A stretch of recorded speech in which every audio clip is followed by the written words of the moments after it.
Assalamualaikum warahmatullahi wabarakatuh. Perkenalkan, nama saya Nurul Tasya dengan NIM M.20.02.043 dari Program Studi Kesehatan Masyarakat semester 4. Di sini saya akan menjelaskan langkah-langkah untuk mencari responden. Untuk mengumpulkan informasi atau data dari responden, saya menggunakan alat ukur yaitu kuesioner, dan untuk mempermudah penyebarannya, saya menggunakan Google Form atau Google Formulir. Adapun judul penelitian yang saya ambil sebagai contoh adalah tentang survei kesehatan di masyarakat mengenai stunting. Langsung saja, inilah video penjelasannya. Baik, langsung saja. Yang pertama itu kita akan buka Chrome atau Google. Lalu kita ketik Google Form atau Google Formulir. Dan di sini kita akan pilih klik Google Formulir Login. Maka akan muncul tampilan seperti ini.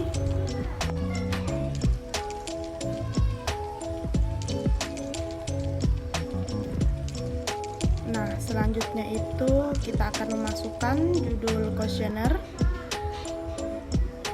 Judulnya itu adalah kuesioner survei kesehatan di masyarakat tentang stunting.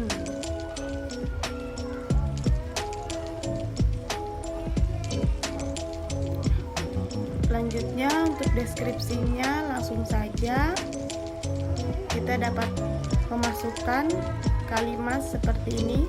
Nah, adapun dalam kuesioner ini terdapat 3 bagian. Yang pertama itu identitas responden, yang kedua itu pengetahuan responden, yang ketiga itu adalah sikap responden. Langsung saja, yang pertama itu identitas. Pertanyaan pertama itu perihal nama. Di sini kita memilih jawaban singkat. Pertanyaan kedua itu perihal umur.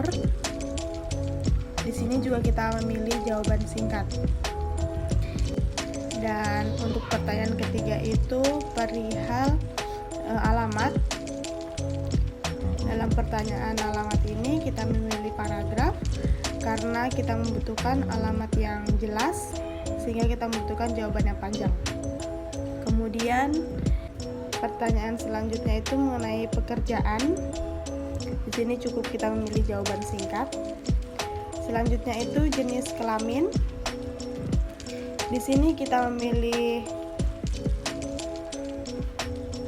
kotak centang atau pilihan ganda yang berisikan opsi pertama itu laki-laki dan opsi kedua itu perempuan.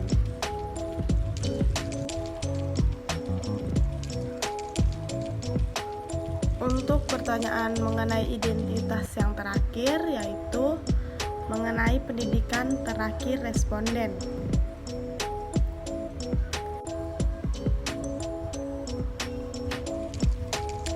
Di sini kita memilih kotak centang kembali. Selanjutnya untuk opsi pertama itu kita memilih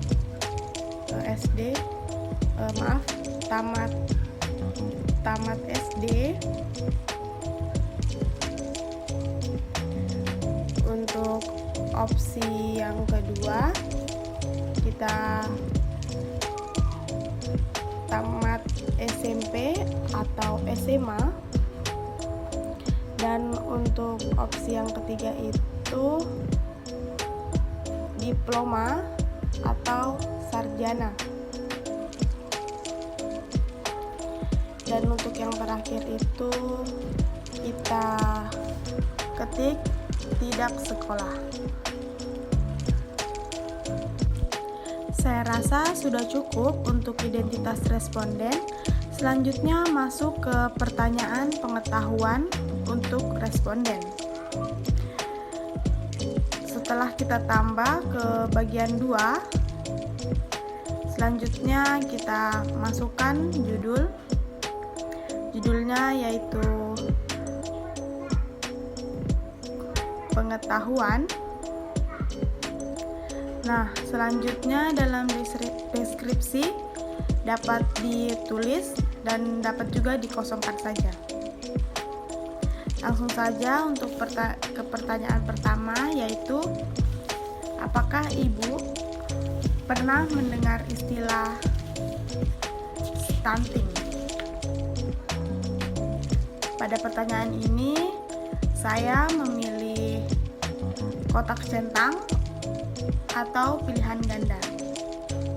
Nah, untuk opsi pertama itu kita beri ya, dan untuk opsi kedua yaitu tidak. Langsung saja ke pertanyaan kedua, yaitu apakah Ibu sering membawa anak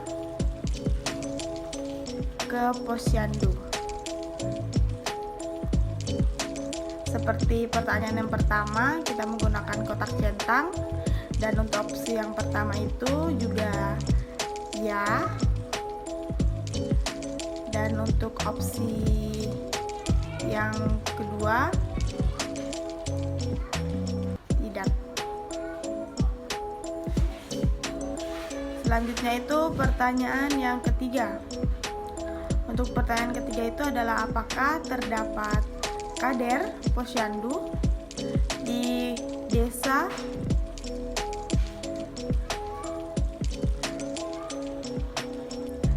Ibu atau Bapak. Pilih kembali kotak centang, dan seperti yang pertama dan kedua, opsi pertama itu ya, dan opsi yang kedua itu tidak. Lakukan hal tersebut seterusnya hingga pertanyaan tentang pemahaman kepada masyarakat tersebut tentang stunting selesai. Selanjutnya kita berarah ke bagian 3. Kembali dalam kolom judul, kita tulis kembali judulnya. Pada bagian 3 ini judulnya yaitu pengetahuan sikap. Untuk deskripsinya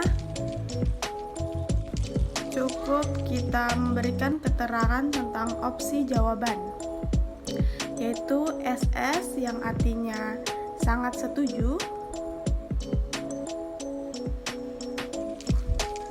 selanjutnya S setuju, selanjutnya TS yang artinya tidak setuju, selanjutnya STS sangat tidak setuju.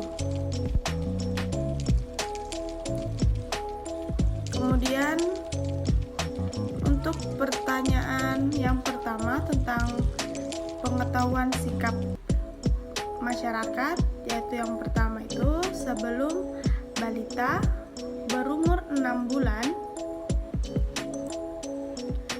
balita diberi makanan selain ASI jika balita sulit tidur. Kita pilih kotak centang kembali. Untuk opsi pertama yaitu sangat setuju, langsung saja kita klik tambahkan semua, maka muncul opsi-opsi yang telah dijelaskan di keterangan deskripsi. Kemudian selanjutnya pertanyaan yang kedua mengenai sikap, yaitu empati disajikan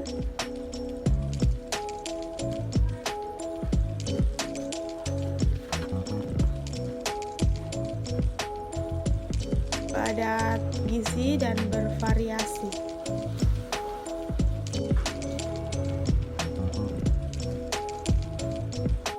Pilih kotak centang, dan untuk opsi yang pertama seperti pertanyaan yang pertama yaitu sangat setuju. Selanjutnya tambahkan semua opsinya. Selanjutnya lakukan hal tersebut sampai pertanyaan tersebut selesai. Jadi saya anggap sudah selesai kuesionernya.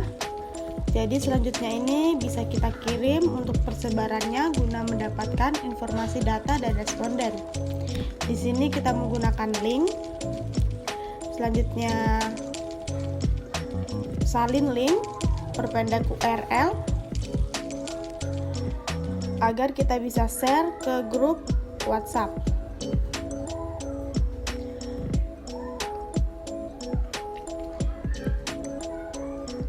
Langsung saja untuk sebagai contoh, saya akan membagikan link tersebut di grup WhatsApp saya.